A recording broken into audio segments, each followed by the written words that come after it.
first, let's do a quick review of the content covered in last class. And let's see. Oh, it's not on yet. How to use this one?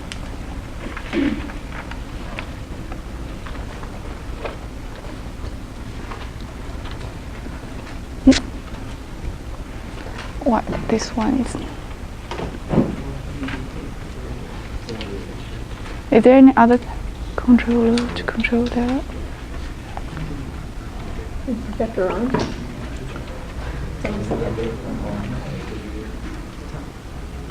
I don't know. Oh wait, we got one on over here. Yeah, only. Do you know? I'm not really sure. Okay. It's also turning on though. So you guys can move to this side because only this, yeah.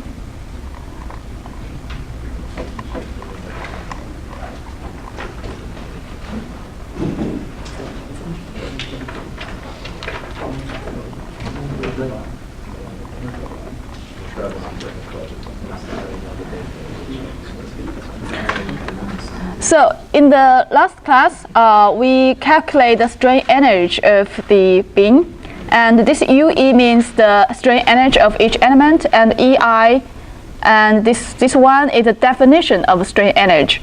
And because we are calculate everything in the S coordinate, so we change this dV dx, dx here to everything to S coordinate. So we have this L cubic here, and then because this dV ds second derivative can be written as degree freedom Q, and this B is if you check your notes, this B is same as N double prime in your notes.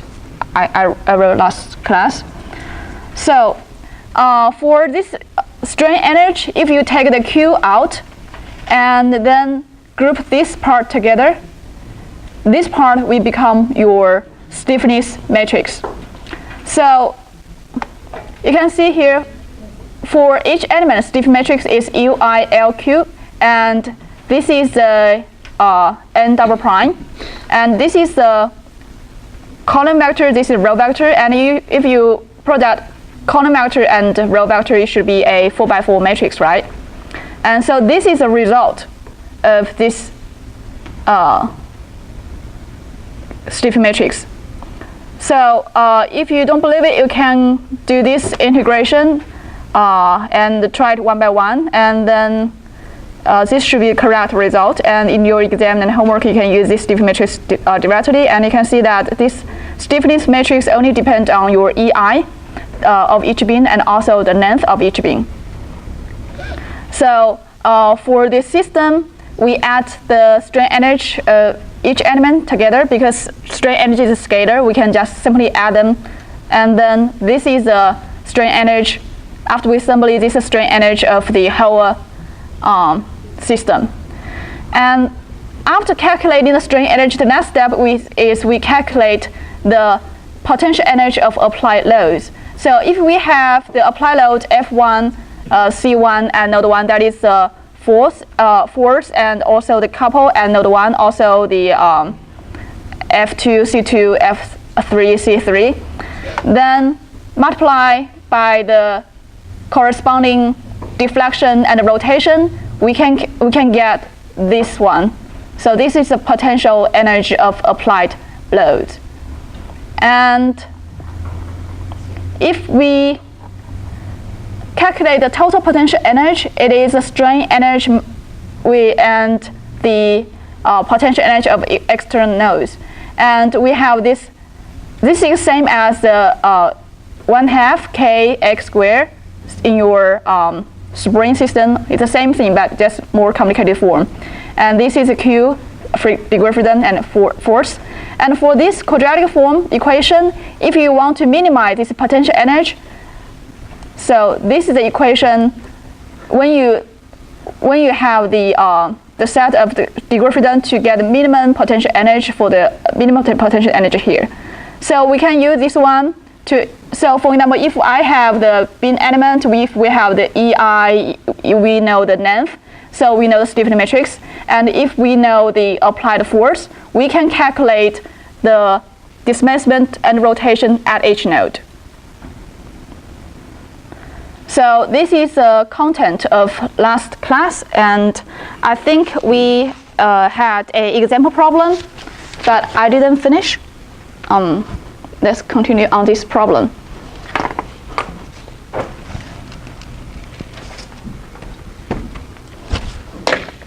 So this is a cantilever beam, and the length is 1 meter, and total 2 meter, and EI is given as this one, and I have a concentrated force, 240 Newton, and clamped on both sides. So this is a problem, and the first question I want to ask is that the deflection and the rotation at this point, this midpoint. So as I said last time, because this is concentrated force, and concentrated force, the exact solution is x cubic, third order, and because interpolation we use in FEA is cubic, so one element should be good enough for this concentrated force. So we discretize this one as one element here and one element here. We have to put a node here, right? Because force has to apply at node in FEA, finite element analysis. And so, as I said, if we want to calculate the displacement and rotation here, we need to use the equation Kf equal to Kq equal to F. So first, we need to take the first element. The stiffening matrix can be written as this one. So EI of L cubed, and this is the stiffening matrix I showed you just now. I can put it here, so it's easier for you. The stiffening matrix. So if you know E, I, and L, the stiffening matrix can be written as this one.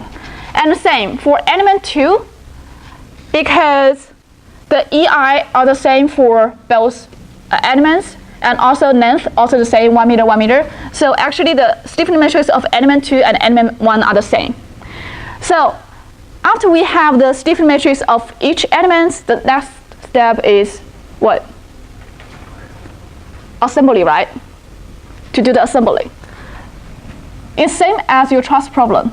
So what is the dimension of stiffening matrix after assembly? 6 by 6, right? I have 2 degree freedom here, 2 degree freedom here, 2 degree freedom here, right? So it should be a 6 by 6. And here should be written as V1, theta 1, V2, theta 2, V3, theta 3. If this is node 1, this is node 2, and this is node 3. And this is the structure stiffening matrix. And for the force here, at node 1, we don't know the force applied. It is reaction force, so we can just write it as F1. So deflection corresponding to force, and the rotation corresponding to couple. And then at node 2, what is noding condition? What should I write here? 240, right? What is here? What does the couple apply at node 2? 0, right? I didn't apply any couple, so it's 0. And at node 3, again, it's clamped, it's reaction force, so I write as F3, C3. And so for this part, this should be a 6 by 6 because it takes a long time to write the whole structure stiffening matrix. I will simplify first. So because the first node is clamped, so these two are 0, right? And the third node clamped, these two are 0. And if you remember in your truss problem, if that degree freedom is 0, we can delete the corresponding row and the corresponding column. Do you remember? Okay, so I can delete the first row, second row, and first column, second column. If this is V1, theta 1, V2, theta 2, V3, theta 3. this is the address is not any multiplier or anything. So, and the same for node 3 is clamped, and all these are 0. I can delete this row and this column, right? So the thing left is the third and fourth row and column, and then we can assembly. So if we assembly, which part should be put in that stiffness matrix? This part, right? And also this part. Any question here? I just want to save some time to write the whole stiffness matrix, so I just simplify. I delete column and rows first, and then just assembly this one at node 2. So this is V1 theta 1, V2 theta 2, and this is V2 theta 2, V3 theta 3. So we only need to assembly this part and this part. And so we can write it here, 12, 12, 24, and this one, -6, positive 6, 0. And then this one, 0, and this one, 6. And also delete this one, reaction post. Oh, yeah, sorry.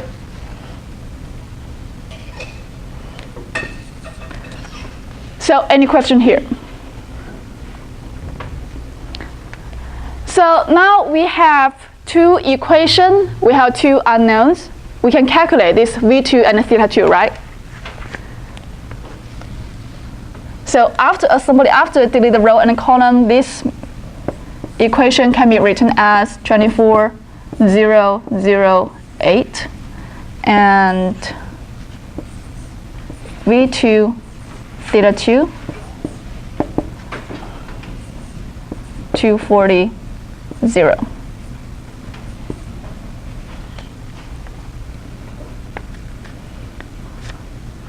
So, and we can see that this is 0 here, this is 0 here. What does this one mean? For this stiffness matrix, I have a 0 here, I have a 0 here. So, okay. Can you see it? Okay. So, we can see from the stiffness matrix, I only have value here, this diagonal, but this one that is 0. So it means that this vertical force can only cause the deflection at node 2. And if I have a couple here, it can only cause the rotation at node 2, right? There's no couple effect for the force applied at the node and a couple applied at this node. So it means that the vertical force only cause the deflection. And if I apply a couple here, this couple only cause the rotation. So that's why we have 0 here and 0 here. You know what I mean? Yeah. So now we can calculate V2 equal to, is there a meter here? What is the unit of? You put the 10 to the 3 in the EI over L. Oh, sorry, I forgot. I always forget this part. Yeah, that's why. It's weird.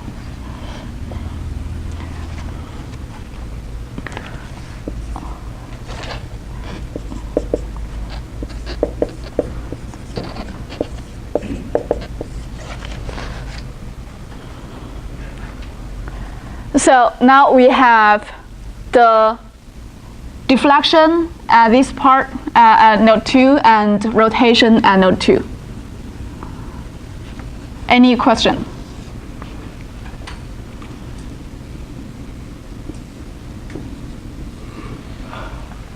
So this is the first one, and the second question is I want to calculate the deflection and the rotation at, if this is x-axis, x equal to 1.5. How to calculate that? So now I have the deflection and rotation at this, when x equal to 1 at this node, and now I want to know the deflection and rotation at this point, x equal to 1.5. How to calculate it?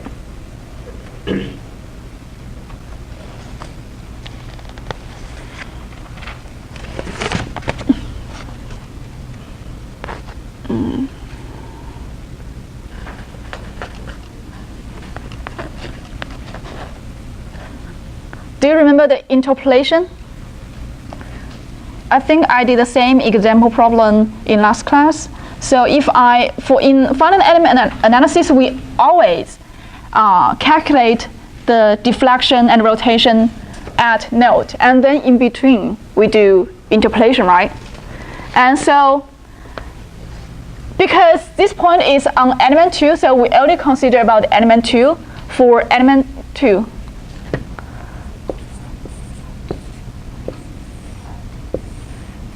And if you remember, we only use s coordinate. So this point is s equal to 0.5, right? This is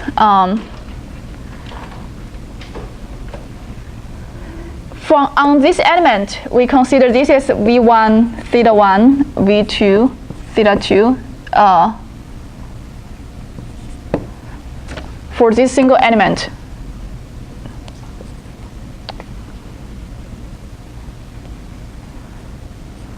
And what is the interpolation function?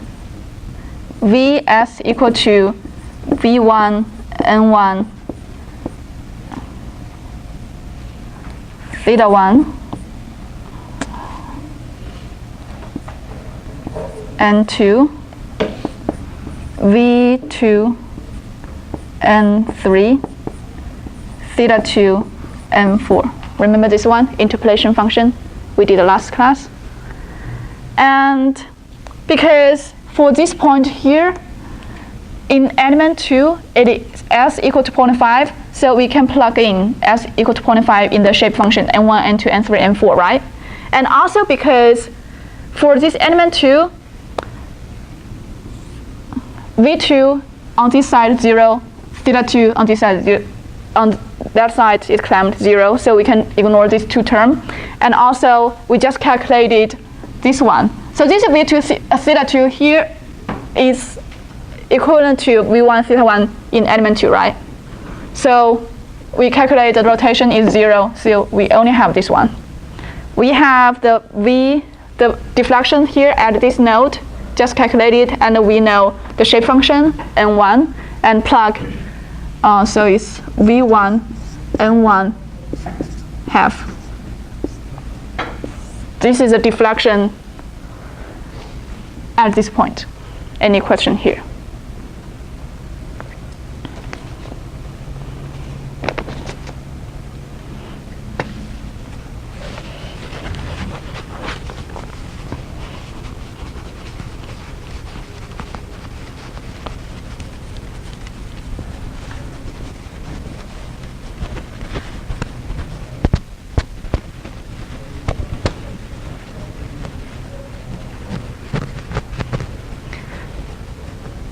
The next question is calculate rotation. So we know that definition of rotation is dv over dx, right? And because, as I said, we always use consider everything in the s coordinate, so it's dv ds dx, chain rule of differentiation. So now ds over dx, this one is 1 over L, right? So it's 1 over L dv ds.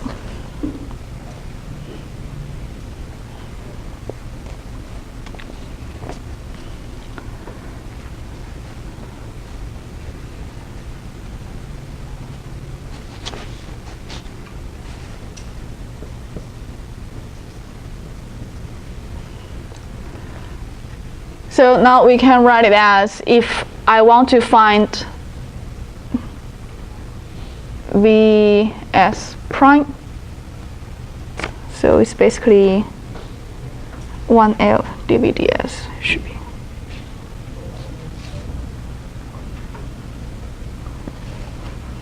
It should be like this.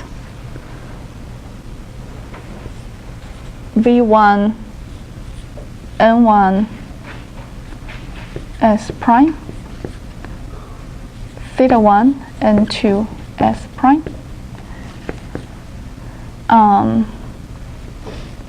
V2 and 3 prime.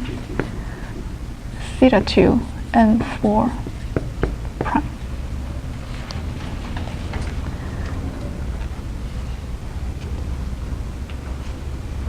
Correct. And then the same, because this one is 0, this one is 0, and the rotation is 0. We only have this term.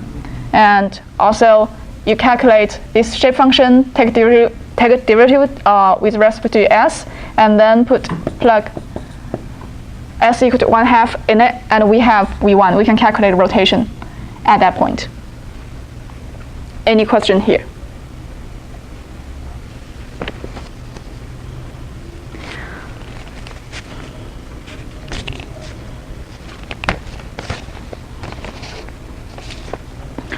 So now we have the rotation, deflection.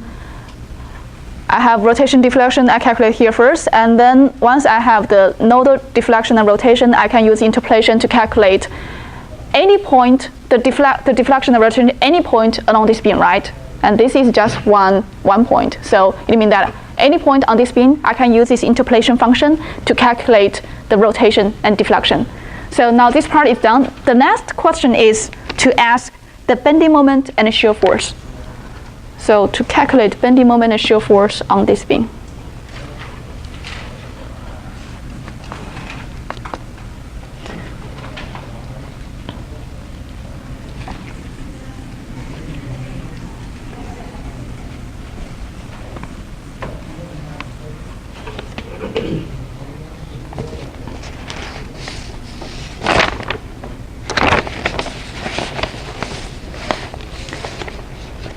I think we have an equation on the slide.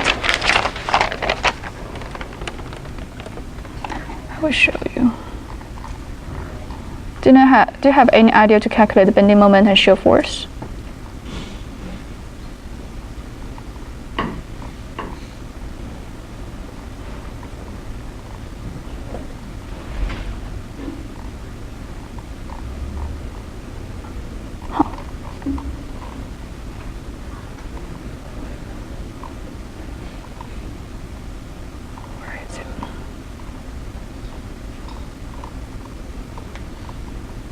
Anyway, I'll write down. It's in your textbook, so you will check your book later.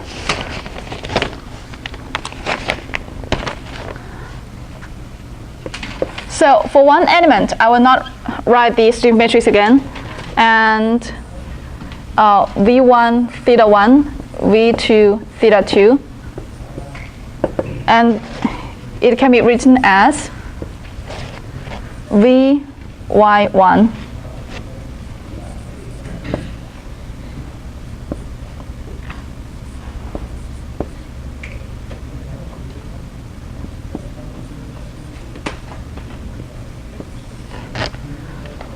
This is K for one element.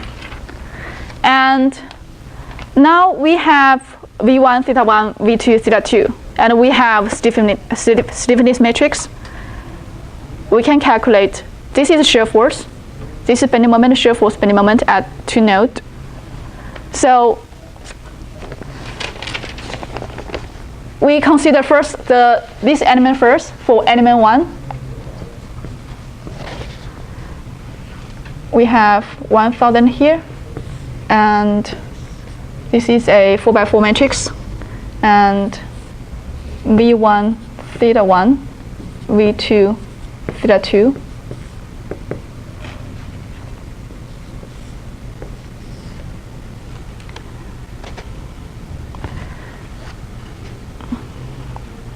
and because we can see that I can delete for element 1, for this element, I can delete this one, and this one, right? And if we delete this one, I can delete corresponding row and column. No. So if we want not delete the close one. So if we want to calculate everything here, the shear force and bending moment here, we only need the stiff matrix on the third column, right? because we only have this one. Everything multiplied with this one are 0. So I only need this one I can ignore, and the last column I can ignore. And then this is negative 12, negative 6.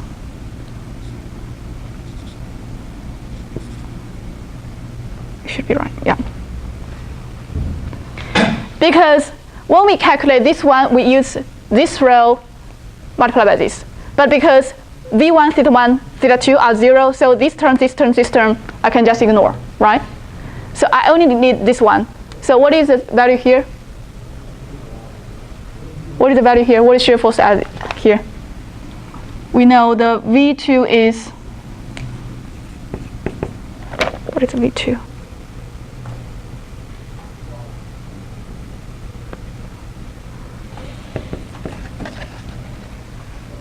What is the value here? This row multiply equal to value here.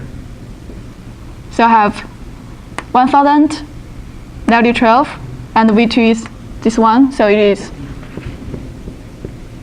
right? Any question here? So in the same way, the second row multiplied by this one, I only need to multiply negative 6 V2, so it is negative 60, and this one the same.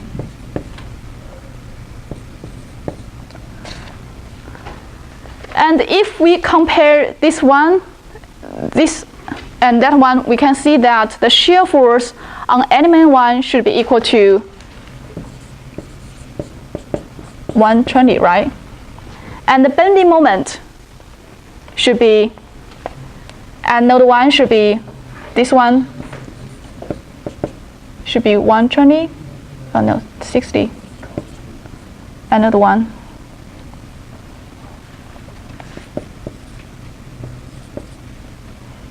And M2 should equal to negative 60.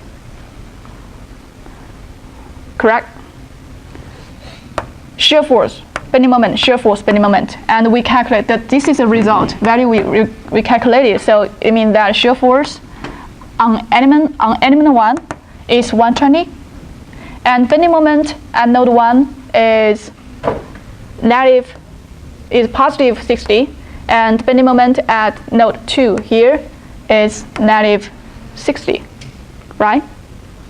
And then we do the same thing for element 2.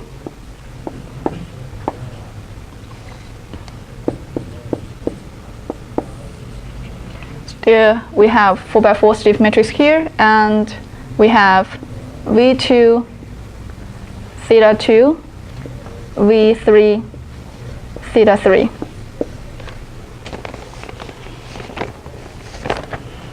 And then we can find same, delete the degree freedom when it's 0. I did this one.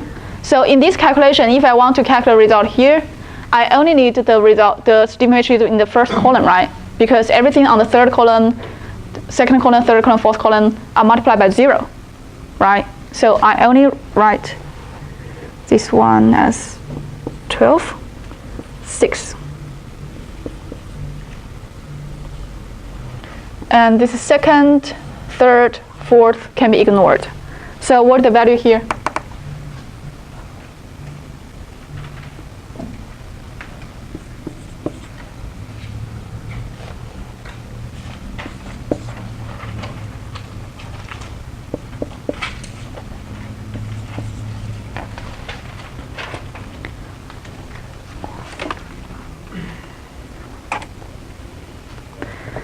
Any question here? So in this way, we calculate the shear force and bending moment at each element. And the same thing for element 2, we can find out that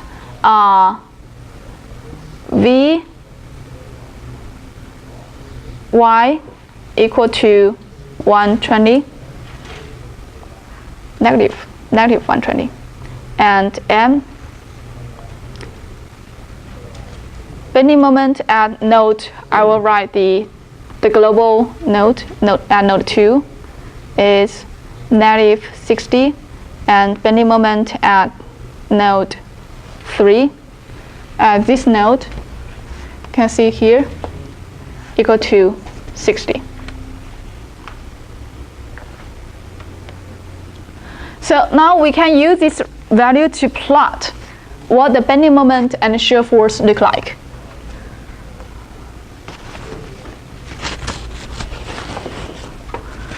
So for the shear force, okay, I will not use this.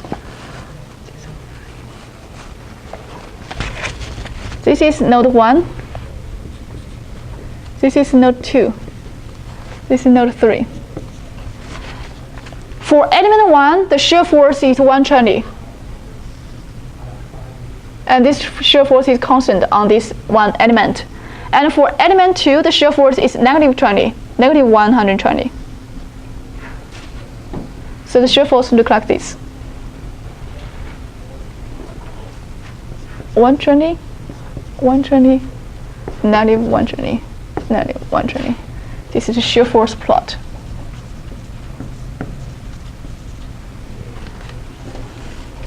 Any question here?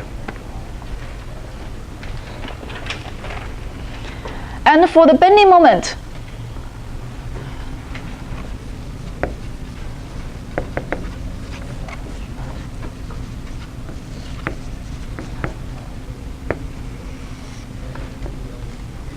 node 1, node 2, node 3, we can see that for element 1 and node 1 is 60.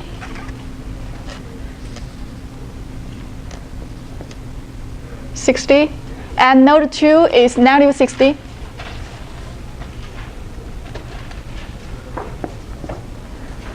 Same here. For element 2 and node 2 negative 60 and node 3 is positive 60. So this is 3 results we calculated. So how can I connect this bending moment? Straight line. Why?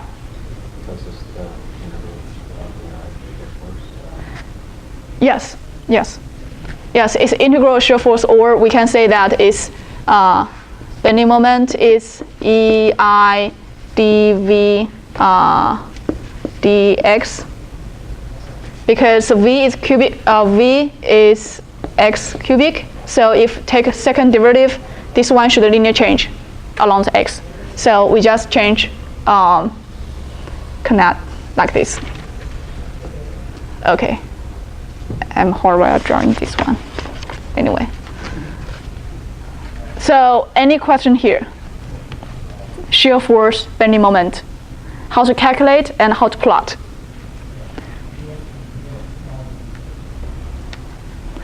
And this is one way to calculate the shear force and the bending moment. And we also have the second way to calculate this. So the second method is just use the definition.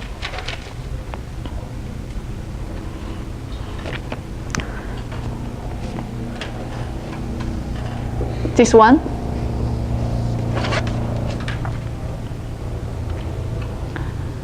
We can see that because we already have the interpolation function, right? V1, N1, V2, N2. I keep writing this again and again. V1, theta 1, V2,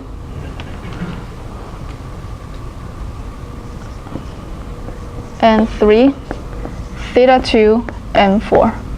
So we already have this deflection function, right? And we can take this, calculate this part, differentiate twice, and then multiply by EI. So we can calculate bending moment. And so it's same as this bending moment equal to EI, and it is V1, N1 double prime, theta 1, N2 double prime, V2, N3 double prime.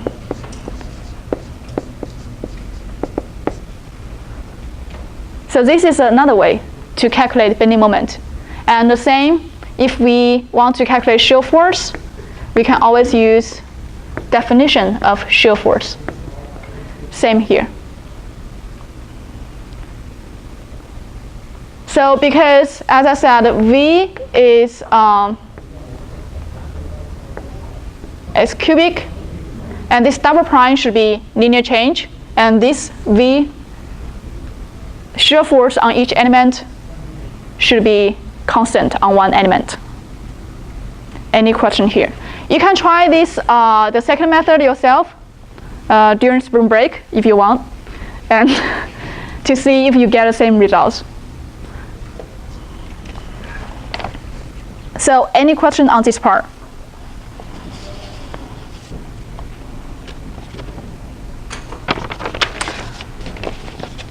If no, I will continue on a new content. So it is work equivalent force. It is a very important content. Let's see how much we can do.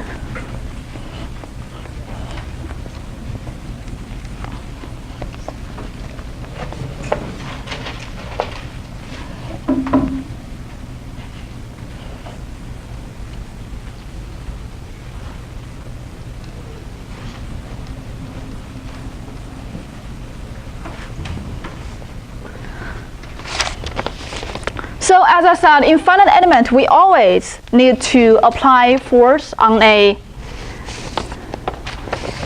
node. So if we have distributed force,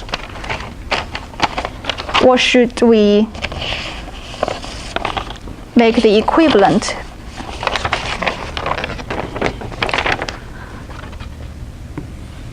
So for example, if we have a distributed force,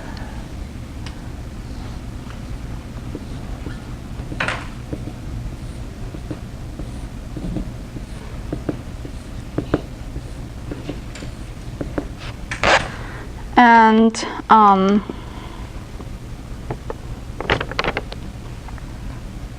the length is length L, and coordinate x, y.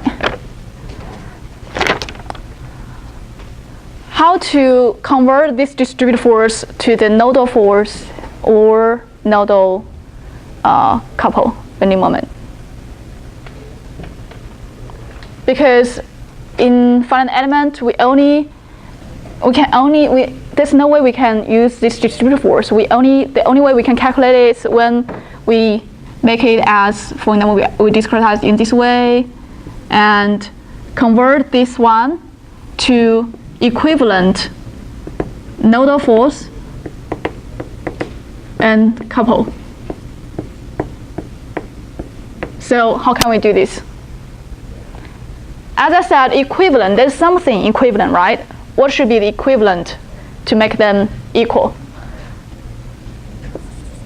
The work done by two systems should be the same, right? If we say that this distributed force and the nodal force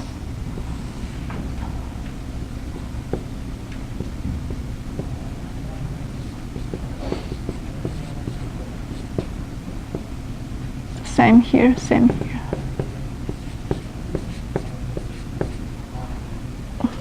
It should be that the work done by this distributed force and work done by this nodal force and nodal couple should be the same. Then we say they are equivalent. So it is work equivalent. How to spell it? Load.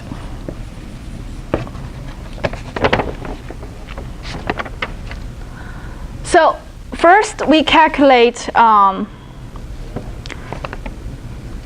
for a distributed force, we can see that the potential energy of the external force can be written as, I think this is the definition you used in the previous chapters, Vp x Vx dx.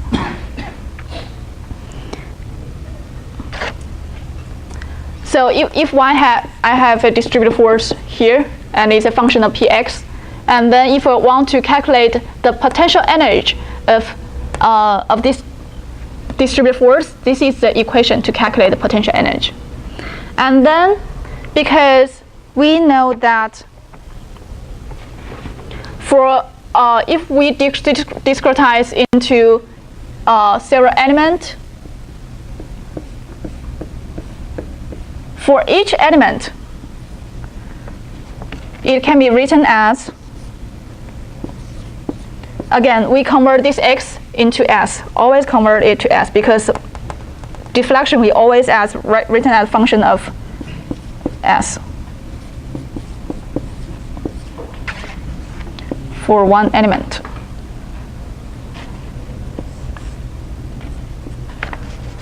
Correct? So this is the potential energy of this system, and we have distributed force and deflection. And then if I discretize it into different elements, for one element, it should be PS, VS, DS, and from 0 to 1, L outside, right? And now, if I have the nodal force and nodal couple here, what is the potential energy of this external?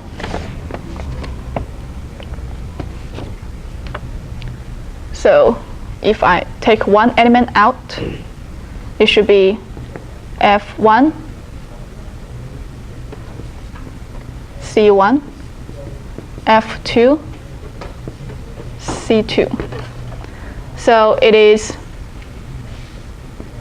F1, V1 plus C1 couple always rotation F2, V2, C2, theta 2, right? So this is the potential energy if I have the nodal force applied on it. And now if I want to make these two systems create same potential energy, I need to equivalent this one to this one. So now let's see how we simplify how to calculate this part.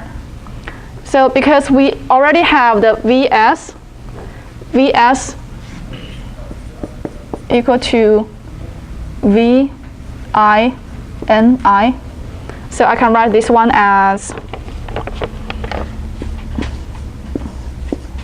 from 0 to 1, and PS, and this VS can be written as V1 N1, V2, no, theta 1, N2, V2 N3, theta 2, N4, ds. So VS is equal to this part. I just put VS like this, right? Okay, now let's see. It will be a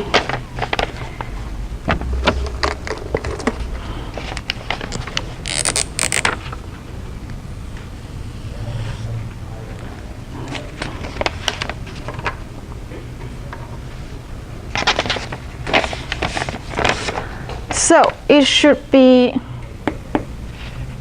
always a negative sign here, V1 L, put E here, for each element, length of each element, LE,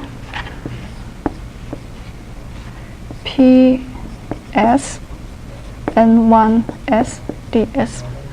Okay, I did not write S here, so DS.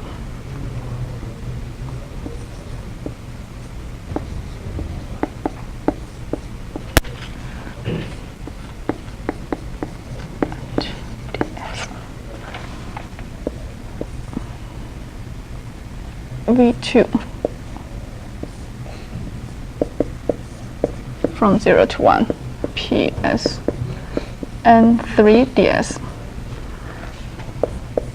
theta 2, PS, N4 ds. So for this equation, I put Vs as this one. It's the interpolation function, and now this one, I take the V1 theta 1, V2 theta 2 out. So I just write this one as this form. Any question here? From this step to this step. Any question? We just put the integral at each term, so there's no complicated calculation here. And now if we compare this one, I want the potential energy of this system and this system equivalent, right? So we can see that F1 should be this one, right? And the C1 should be this one. F2 here, and C2 here. Okay, I'll write it here. F1, C1, F2, C2. So this is a definition of work equivalent node. So if we have a distributed force Px, any kind of distributed force, I can written as this form, and then this, if we convert it to the nodal force and nodal couple for the same potential energy with equivalent potential energy, this part should be F1, this part should be C1, this part should be F2, this part should be C2. So this is the equivalent force. Any question?